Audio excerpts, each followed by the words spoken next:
Saudara, pasca gempa berkekuatan 6,2 magnitudo yang mengguncang Kabupaten Garut, Jawa Barat Sabtu malam, pemerintah Kabupaten Garut mencatat sedikitnya ada 41 rumah yang terdampak gempa yang tersebar di sejumlah kecamatan, termasuk rumah sakit dan sarana pendidikan.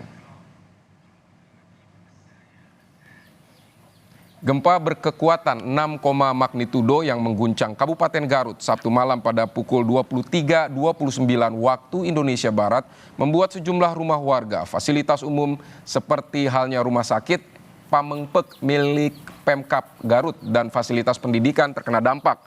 Pemerintah Kabupaten Garut mencatat sedikitnya 41 rumah alami kerusakan akibat gempa dengan kategori rusak ringan, sedang dan berat yang tersebar di sejumlah kecamatan mulai dari Kecamatan Banjarwangi, Singajaya, Pamengpek, Cisompet, Sucinaraja, dan kecamatan lainnya. Tidak ada korban jiwa dalam gempa ini, namun 4 orang warga alami luka-luka.